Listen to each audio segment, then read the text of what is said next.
Hi everybody and welcome back to my channel. It's Russell with Ink and Paper Blog. How are you doing today? I hope you are doing very, very well. Spring and summer has hit in Northern California, so I apologize if I cough or sound a little congested. Allergy season is upon us. It has been a long time. It has been over a week since I've talked to you guys, and I am sorry. We've had our niece, Acacia, who came for spring break, and it was fantastic. And we spent a lot of time with her after work and on the weekends, just taking her around and doing things. So I didn't get a chance to sit down and do a video. She was also staying in our office space, so there was really no place to video. So I am back, and I am super excited to be doing the third installment in the Around the World in 1,000 Pages book club video. As if you are new to my channel, every month I have picked a book for the last 3 months, and I have 3 more to go, where we are sort of doing a different novel from a different continent. And this month we are talking about a novel from Africa. And at the end of the video, I will be reminding you what book number 4 is and announcing book number 5. And then if you haven't watched this video before, you should know that the first 10 minutes or so will be spoiler free. And then the second 10 minutes, I'll give you a countdown, and then we'll talk more about some spoilerish stuff in that part. Comment down below, let's talk about this book, because the third book was Purple Hibiscus by Chimamanda Ngozi Adichie. I don't think I have to say much about Ms. Adichie because she is just phenomenal. She is an amazing writer. I hope you guys loved this book as much as I did. And I follow her on Instagram, and she has phenomenal style. She's so well-spoken. She's so smart. Oh, she's so amazing, you guys. So I totally, totally love her. And I really, really liked Purple Hibiscus. So, well, let's start with one thing. I hate this cover of Purple Hibiscus because I firmly believe this has nothing to do with the story that is this book. So we'll talk maybe a little bit more in the spoiler section about that. But yeah, I think the cover is a little bit misleading to how powerful this novel is. As a introduction to the plot, if you haven't read it and you're just sort of here for high-level stuff, this is the story of Kambali and her brother Jaja. They are raised by their father Eugene. Eugene is very, very wealthy and very, very, very religious. I think we can say fanatically religious. And we'll talk a little bit more about that. And this is the story of how their life is and how their life changes as they are introduced to the different parts of Nigeria, the novel set in Nigeria. And they learn that maybe the world isn't the way that they have been brought up by their father to believe. Some important sort of other characters to be aware of is Eugene's father did not convert to Christianity, so his son considers him a heathen and does not allow his family or his children to have much interaction with him. The children at holiday time spend about 15 to 20 minutes with their grandfather, and they are not allowed to be there any longer because the father doesn't want heathenism to rub off on the grandchildren. Eugene also has a sister, Auntie Ephema. Is that how you say that? I apologize. And she is an educator. She works at a university. Her husband has passed away. She has her own set of children, and she has taught her children to live a life of educated conversations and their own views of the world, and encourages them to challenge each other, and it's really, really powerfully well done. But they live in a part of the world that our two main characters, Kambali and Jaja, don't understand in its entirety because they're very wealthy, their life is very structured, they get whatever they want, and their aunt lives in a part of Nigeria where the electricity gets turned off, there's not always gas, they don't have meat to eat at every meal. But the sense of the family is much stronger in that situation than the other situation. I will say, I don't know if it's a trigger warning, but this book, the father Eugene is fanatical about the idea of sin. And he does some stuff to his family, some very violent acts to them when he believes that they've gone against the word of God or they've allowed themselves to be influenced by outside forces. The children are so structured that they have schedules printed out that they follow every single day. And they're allotted a certain amount of time to read, a certain amount of study, a certain amount of time in the family. And it's fascinating because they don't know any different. And it's not until they leave and go to spend a holiday, and when I say holiday, not like a religious holiday, they actually go to visit their aunt. She sets up this pretense that they're going to travel to a location to where the Virgin Mother has been appearing. So it sort of has this religious aspect. The father's against it originally, but he allows it to occur. And when the children get there, their world changes scope. And it is so well done. They meet a different type of preacher, a younger, sort of more in tune with the people, that our main character, Kambali, kind of crushes on and falls for. And he allows her to wonder and doubt what she's been taught. And then her brother becomes more integrated into his aunt's family and really starts to challenge the pieces of the world that's been around him.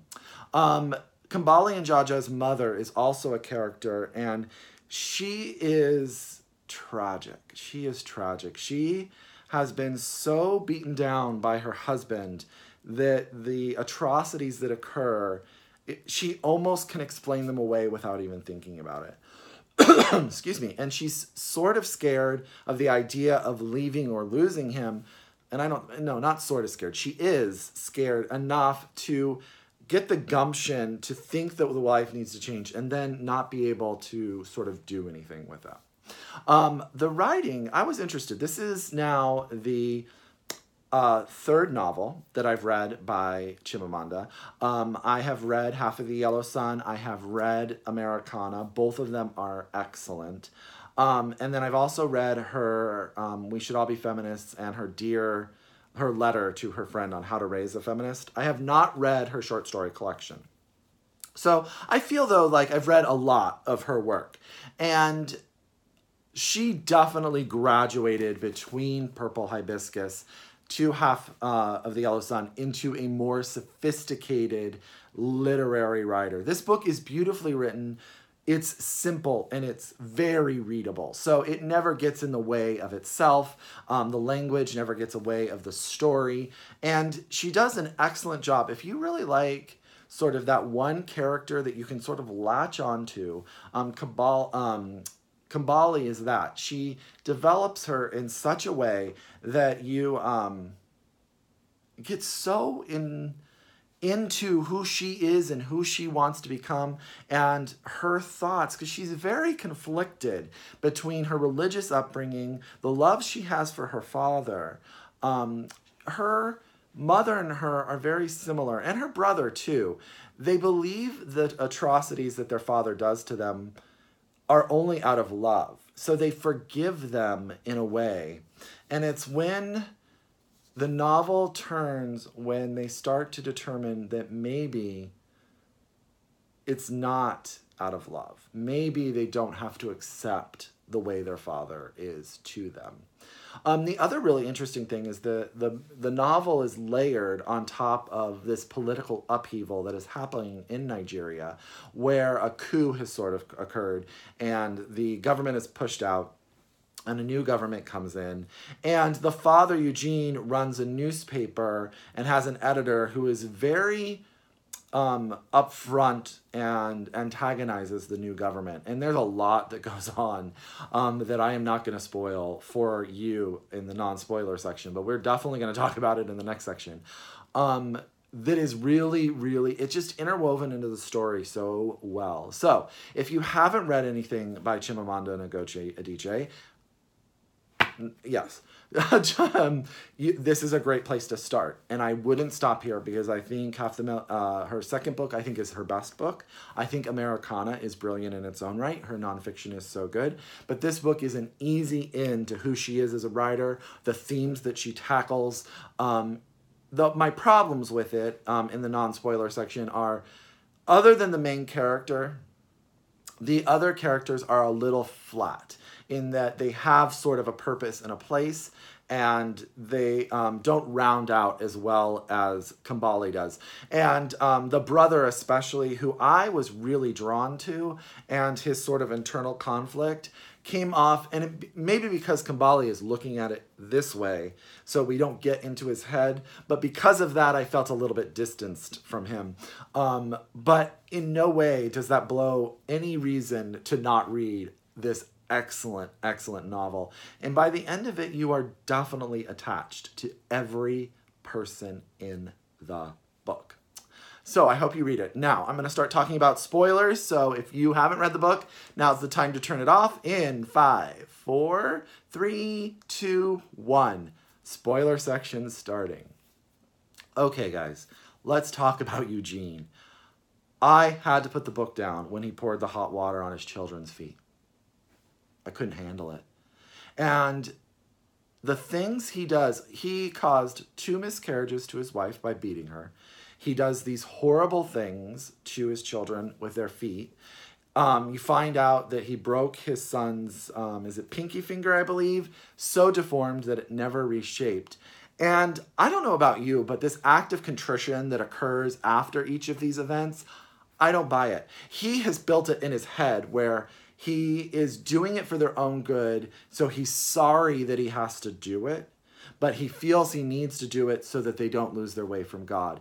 And in my world, I would think if you believed in a benevolent, loving God, you would believe that your God would not want you to torture your family to get them on his page. That doesn't make any sense to me. So he is unforgivable to me. And I think she, the author, does an amazing job of sort of presenting him.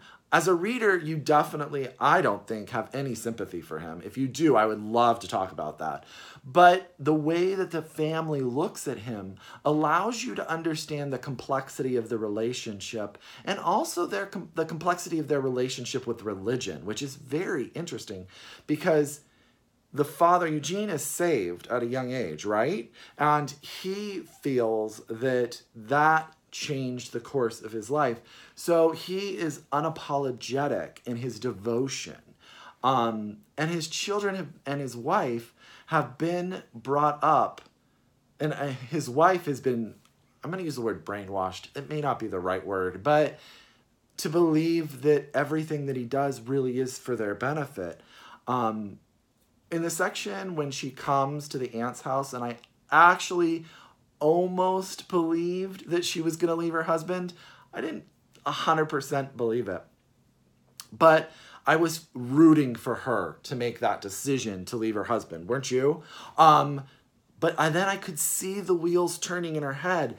And what Chimamanda does so brilliantly is, in the time you're sympathizing with the mom, when you're sympathizing with the children, you're also horrified at the excuses they're making for the actions of their father. So I thought that was really, really well done. I also thought the political upheaval at the university, I'm trying to transition around because I want to talk about a lot and keep the video going, but I loved the aunt. I loved the aunt. I love the way she raised her family. I love the way she empowered her children. And I loved that when we were there in the town that she lived in, the tone and description of Nigeria changed in such a way that it went from this pristine, religious, clean wealth to this gritty, dirty, hard place to survive. It was so good. And I thought that the juxtaposition of those two worlds, and then the juxtaposition of the heathen world of the grandfather and I use heathen because that's what the novel calls it, but sort of the ancestral beliefs versus the religious beliefs of the white men that came in, how those are so competing throughout the book is so well handled. Didn't you guys think so? And I loved the grandfather character because one of the tenets of Christianity is this forgiveness, right? And the most forgiving person in the book is the father, because the grandfather, Papa, I can't remember Papa's second part of his name, but he forgives his son for everything that his son says about him, thinks about him, communicates to the family about him. He is eternally grateful just to spend the minutes that he can with his grandchildren. And he also teaches all of his children and all of his grandchildren where they come from and not to be embarrassed of who they are, which the aunt's children really hold on to. And I want to say Kambali and Jaja, once they spend time with him, you know, when the grandfather comes more or less to pass away, excuse me, they garner this wisdom from him as well. He has sort of this benevolence of appreciate the world and who we are and the Nigeria that we come from, which I thought was really beautifully handled. I hope you guys did too. Let's see, what else do I want to talk about? Let's talk about the priest, the father, that Kambali sort of falls for. And I apologize, I cannot remember his name either. But I liked how he represented a different side of religion to the children, Kambali and Jaja, because they had grown up in such this strict world. And it was fascinating to find out, right, that this guy had done the guest visit at the father's church, at Eugene's church, and he had been belittled by Eugene for interceding the Nigerian folk songs and all of that stuff into the mass. And then when his children meet him and learn about his form of spirituality, it opens their mind. I think it makes Jaja question everything he's been taught, and it makes Kambali fall in love with him. And she falls in love with the idea of his freedom, right? That his religious freedom and his, I don't think it hurts at all that he appears to be a very fine specimen of a man. But he also allows her to think about her religion in a different way and embrace her cousins and her aunt and her grandfather in a way that I think she always wanted to do, that her father's religion stops her from doing. And I liked him. I liked how he, the priest, was clearly infatuated with this young girl, but never crossed a line. Like he never made it, in my opinion, inappropriate. He was encouraging her to grow into the woman he knew that she could be. She fell in love with him, I think, which is sort of expected.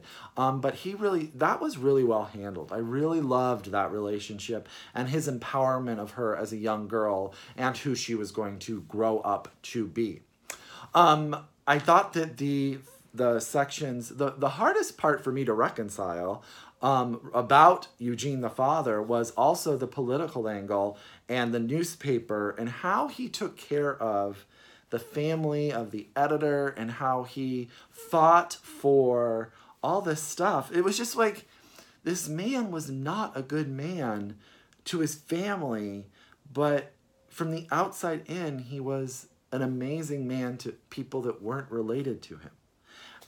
And he gave so much back to the community he came from, which is powerful, but it doesn't forgive the sins of what he did to his family. I thought that section was really interesting. It made me want to do more research on sort of this time period in Nigerian politics.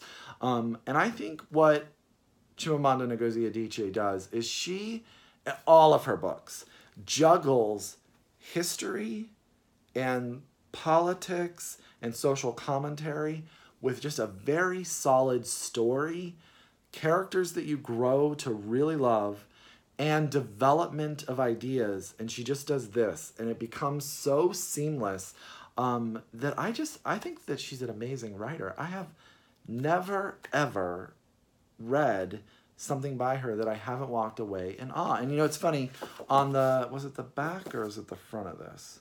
The Washington Post says that Adichie is very much the 21st century daughter of that other great novelist, Achieve, and I'm saying his name wrong, but I love, oh no, you know what? I moved his book out of this room.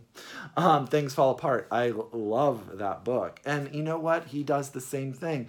They both have a way of making Africa so real and so visceral, but keeping it very grounded in the world that it comes from. So that was a lot of talking. So I hope you guys love this book. I love her. If this is your first book by her, please move forward. Please read Half the Yellow Sun. You guys will. It's even better.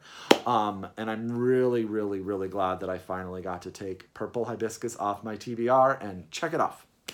So as a reminder, next month we are going to Europe, where we will be reading Katalin Street by Magda Szabo. And this is a Hungarian novelist, and it is translated from the Hungarian by Len Ricks. And someone posted in my last video that this translated version just won some sort of literary award. So that's good to know. I love her as a writer, so I'm super excited to get to this book. Announcement for book number 4. Now, someone said on my last video that they wanted me to pick something that was more happy and upbeat. And I'll be honest with you, I don't read a lot of happy and upbeat. So I'm going to try to find book number 6 to be happy and upbeat.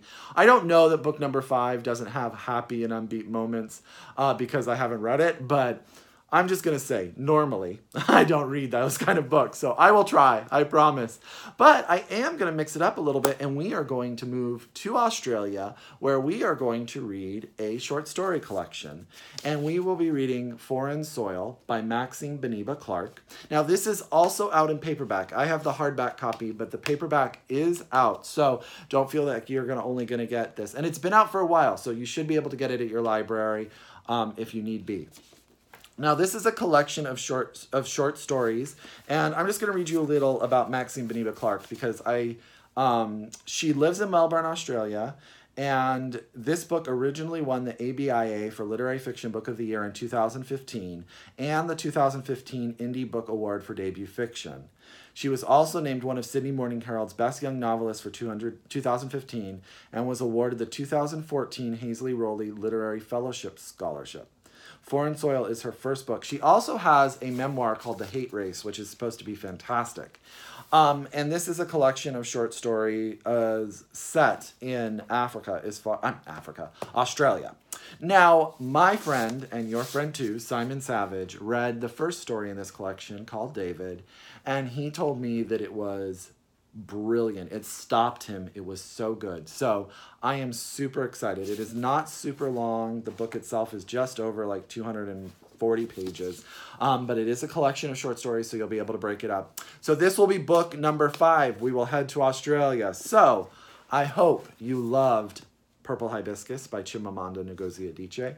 Please pick up Katalin Street by Magda Szabo. She is a phenomenal Hungarian writer, and if you guys haven't heard of her, now's the time.